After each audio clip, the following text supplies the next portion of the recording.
The first video I ever made for the HelloGreedo YouTube channel came out about 7 years ago, in 2011. 7 years. That's insane for me to think about. 7 years ago. Where were you guys 7 years ago? Seriously, I want to know. In the comment section, tell me where you were and what you were up to and how different your life was back then 7 years ago. Or maybe it's the same. I don't know. I'm just super curious. My life has definitely changed in the past 7 years. I'm married now, I'm a dad, I'm a homeowner. It's just crazy for me to think about how different things are for me compared to back then. I'm sure they're very different for you guys too. And one of the constants in the past 7 years has been HelloGreedo. I started the channel in 2011 when I got out of the military. I was trying to figure out what the hell I wanted to do with my life. Still trying to figure it out, just like everyone else. I was basically living off of deployment money for months and months and months, which, looking back, what a dipshit. Should have saved some money, stupid. I haven't watched my first video in years. I mean, like, probably 5 years. It's been a very long time. And the channel has definitely evolved majorly since then. Better audio, better video, better graphics, more mature, and probably a lot less fun. But I actually kind of know what I'm doing nowadays. I had no idea what the hell I was doing when I had never edited video in my entire life until I made my first YouTube video. But anyway, I'm a different person than I was in 2011. Let's jump in. Oh, and one more thing. For this video, I removed the music from my changes video. And if there's one thing I want to stress to anyone starting YouTube now, use YouTube's free music. Do not use copywritten music. Ever. I've always loved this introduction. It's just always been one of my favorites. I actually planned on using it like constantly as the opening video to every single video I ever make. But A New Hope. Quite possibly the most recognizable film in the history of cinema. It's a throwback to ancient mythology. Good versus evil, light versus dark, the struggle of an unexpected hero to discover himself, and the followers he befriends along his journey. The characters emit a distinct humanity, and the plot guides the audience through a gauntlet of emotions. The groundbreaking special effects that it introduced to the film industry baffled moviegoers. Each scene held the viewer's hand, leading them through an unknown and sometimes unnerving non-human experience. Okay. Oh, I remember. The film gave generations. Wait, what the fuck is this? Hey, rewind it for a second. What in the fuck? You know what I was... Alright, I gotta pause this. You know what I was going for there? I don't know if it came across that way, but I was going for like a documentary about Star Wars. Oh, in 1977, the world changed, blah, blah, blah, blah, blah, blah, blah, blah. And then just go, what the fuck? And just like, halt, record, stop, boom. I don't know if it came off that way. Looking at it now, 7 years later, it just sounds like, it sounds super douchey. It sounds like I'm pretentious as fuck. But like, yeah, the way that I wanted it to come off was like a documentary. Oh, this is larger than life. This big thing, larger than life, and then kind of a comical record stop, and then what the hell's going on? I take a swig of beer. But yeah, that opening segment, maybe I didn't read it goofy enough to come off that way. Like I should have been, you know, in 1977, the world changed, like an obvious joke. But, alright, shut up. Let's go. Unnecessary changes, Jabba in the hangar. Alright.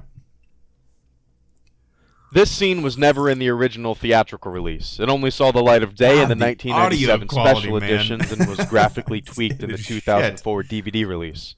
It ultimately ruins the mystery of who Jabba the Hutt is for the first-time viewer. I hate hearing myself talk. Originally, audiences heard the name Jabba through A New Hope and Empire Strikes Back before knowing who or what Jabba the Hutt was. And when you finally saw him in Return of the Jedi, he wildly exceeded your imagination and expectations. Now, I know everyone in our collective this is one of my favorite kind of things to harp on with special editions in general. Is I think this is kind of a ruined plot point for people viewing the original trilogy for the first time. Yes, this deleted scene, this deleted scene was gonna originally be in there. Yes, it would have been shown that Jabba the Hutt was just a dude, which that was kind of the original plan. And then they scrapped the scene, which, you know, the people that don't have a problem with this scene being in there, most of them that I've talked to seem to be okay with it because you know, it was going to be in there anyway, and it wasn't going to be a big mystery anyway. But not having it in there created the big mystery. You know, you have to go through A New Hope, Empire Strikes Back, and you get to Return of the Jedi, and you finally see this Jabba the Hutt guy that people have been talking about for 2 films. So yeah, I firmly still believe that this is just kind of like one of the worst special edition changes. Maybe more so than Han firing second. Maybe more so than like even Jabba's Palace nude dancers. Not nude dancers. Did I just say nude dancers? If I did, I meant new dancers. Yeah, more so than even No from Vader at the end of Return of the Jedi when he chucks the Emperor off the ledge. Anyway, back to the video. Sure knows who Jabba the Hutt is, but these films will outlive all of us. We owe it to future generations to leave this plot mystery alive. Ruining a plot mystery like this would be the equivalent of saying Kevin Spacey is Kaiser Sose at the beginning of The Usual Suspects. I'm sorry, guys. This is one of the alright. That's one of the things that every time I go, like, people still reference that in my other videos or my live streams, even on Twitter sometimes, saying that I spoiled The Unusual Suspects for them. So I apologize. And I guess I could have cut that out of this video, but give me the keys, you cock. All in all, CG Jabba just looks like complete shit. But this version of Digital Jabba is from the 2004 DVD release, and I'll admit that it looks a million times better than the 1997 version. Yes, that giant piece of digital shit was actually approved to be in a final fucking film. I still love that Photoshop right there. I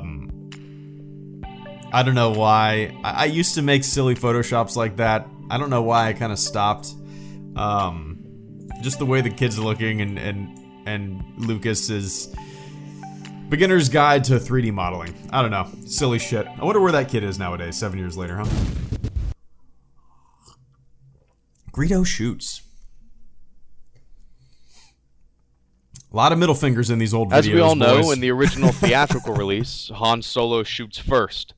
In fact, Greedo never even fires. He never has a chance to, because he's fucking dead.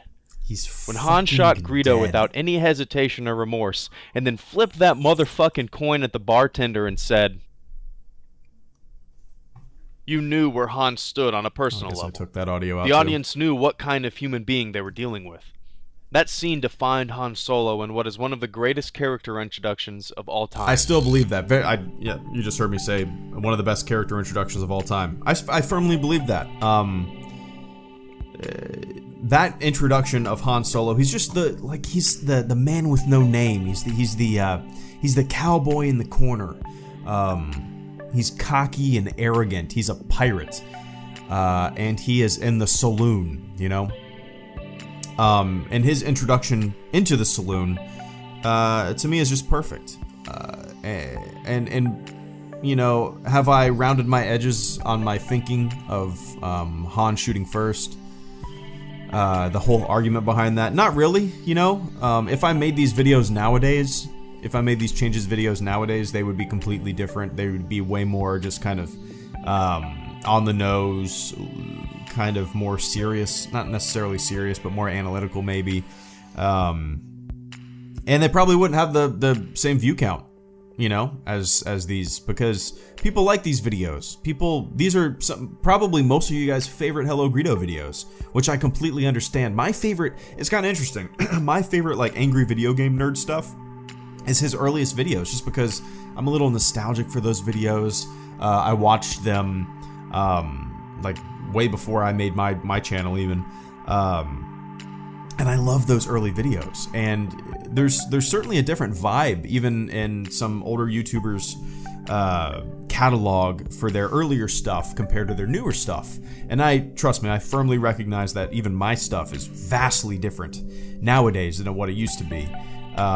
It's kind of like I'm looking at my office right now, the way my office used to be compared to my office nowadays. The clutter, the craziness, the nonsense of it.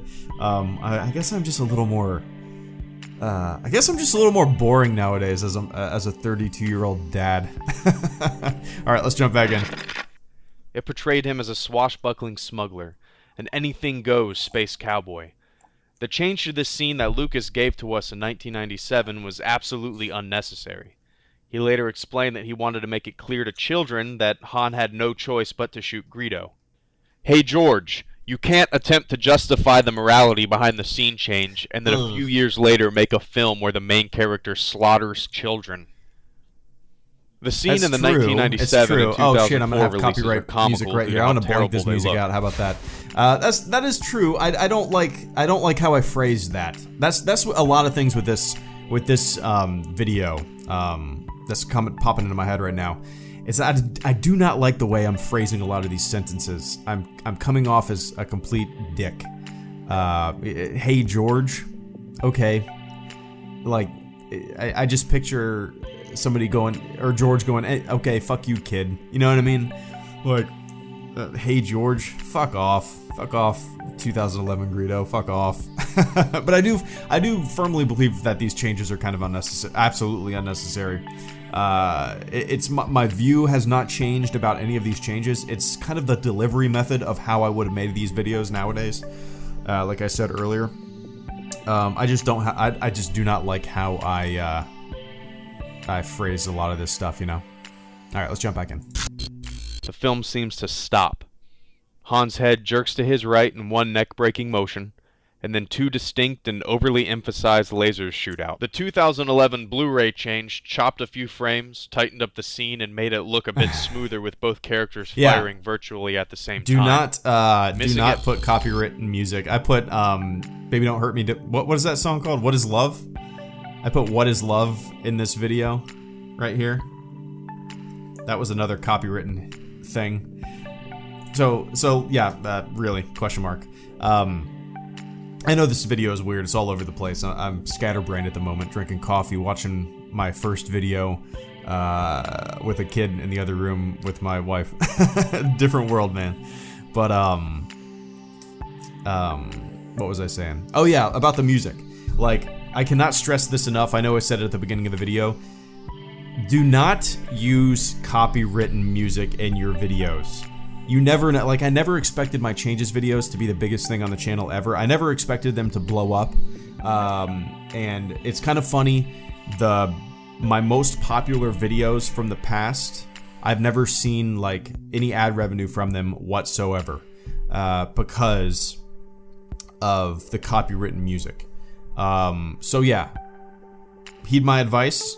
If you're making videos on YouTube, you never know what's gonna just take off and gain a following and get a lot of views. So make sure you're careful about all of that shit. All right, back to it. Really, George? You feel as though you were strapped by the limitations of technology when making A New Hope? You feel as though the story that you wanted to tell just wasn't able to be told because of technology? So with modern technology in hand and ready to be shot out of the digital dick that is modern Lucas cinema, you felt the need to change and add scenes into your greatest works of art. Yeah, I understand what I was saying there, but I just don't like the way I said it. Basically, with most of this video, right? Is I don't like the kind of the tone of it. Really, George? Like, fuck off, dude. It's just funny. I'm literally cringing and just kind of like, oh man. But it's, you know what it reminds me of? Like, you ever, what is it called, time hop or whatnot on your personal Facebook page? Or you'll see Facebook will remind you something that you posted 10 years ago, and you read it and you're like, yeah, ugh, why did I say that 10 years ago? Why did that thought enter my brain and go to my fingertips where I typed it on a computer and posted it to the world? Bleh. That's kind of how I'm feeling right now. Like as if you were looking at your old Facebook posts and looking at, you know, your 7 years ago, the person that you were, 10 years ago, the person that you were, you know what I mean? Not that I disagree with this dude that's talking on this computer right now, but I just don't like his fucking attitude. Alright, back to it. There's an animated dudeback waddling in the background. No one fucking cares if the Mos Eisley spaceport has more creatures scurrying around. You took out classic fan favorite Cantina aliens and tossed in digital replacements. Why? Let me get this straight. You waited a few decades, tapping your foot, anxiously waiting for the day when you could digitally put an extra rock in front of R2-D2. Because that was a part of the true story that George Lucas was never able to tell. I don't quite understand the reasoning behind the changes that have taken place over the years, and I honestly don't believe he does it for the money. I can't see the logic behind that argument. People would still flock to the stores to buy the unaltered versions, maybe even more so than the special editions. It's true. I think he's still think sincere that. when he makes these changes. I really honestly believe that he thinks it makes the story better, and I can't wrap my head around it. So the question I want everyone to comment on is, will George ever release the unaltered theatrical versions on Blu-ray or future formats? And then the video cuts. It's kind of like, you know, when I did the montage there of all the new landscape, the digital rats, all up in this motherfucker, as I put it, as they're driving into Mos Eisley, the digital robot, all the silly CG additions, including The Rock. I still don't understand any of that, and I don't think I was out of line pointing it out and kind of saying it in the way that I did. And it is still kind of a question, like, well, now, obviously, I made this video in 2011, that was before Disney acquired the franchise. And it's still a big question, right? Will it ever come out? Will the the original theatrical cuts, or at least the original versions be released ever? And it's to me, it's still puzzling. It's still puzzling why they haven't been released, especially since Disney acquired the franchise. You know, they have the rights. They're even acquiring 20th Century Fox, I believe, or they already did. So they'll have the distribution rights to A New Hope eventually, if they don't already have them. I really can't remember if they bought them or not. But yeah, it's just kind of puzzling. You know, it's still my number one thing that I want in Star Wars. Obviously, I love the direction that Disney has taken. I'm sure I'll get some fucking thumbs down for saying that. Nobody can accept other people's opinions on the internet. But despite, you know, as much as I love kind of the direction Disney's taking most of the franchise, the one thing that I really want is the unaltered theatrical cuts on Blu-ray or some kind of 4K digital format. And if I had to guess, I would say yes, we will get them in the future. But I don't know, man. At the moment, I'm not holding my breath. It seems like every single year there's another rumor, another big rumor that circulates on the internet, and I get thousands of tweets thrown at me saying, you know, oh, check this article out. The theatrical cuts are coming out on Blu-ray. And I've just been around this shit for too long to feed the rumor machine anymore. Because it's just never come true. And I'm not going to believe any rumor until I see an official statement, you know. But, alright guys, this was really interesting. I haven't watched this video in, like 5 years. And, yeah, a little cringy, right? A little at least for me. I'm sure, you know, most of you guys, it's probably your favorite HelloGreedo video, but for me, like I said, it's kind of like when you see your old Facebook posts, and you're like, yikes. And like I said, man, it's not that I disagree with this dude, this younger guy that's talking on the microphone on my computer. I just don't like the way he's saying it, and I don't like the way his voice sounds. There's some shitty. I was using my headset microphone for these videos, something that I bought probably at Walmart for $15, and it did the trick. You know, it did the trick. Anyway, guys. Yeah, let me know what you guys think in the comment section below. This was an interesting video, way different than anything I've ever made. But yeah, did you like this? I don't know. What did you think of my first video? That's what I want to ask. What do you think of my first video now compared to my videos now? I'm sure I'm not going to like the answers. I'm sure most of you guys like my original stuff better. And I get it, right? I'm kind of the same way with a lot of other YouTubers. But yeah, anyway guys, thanks for watching. Be nice to one another. Catch you all on the flip side. HelloGreedo, out.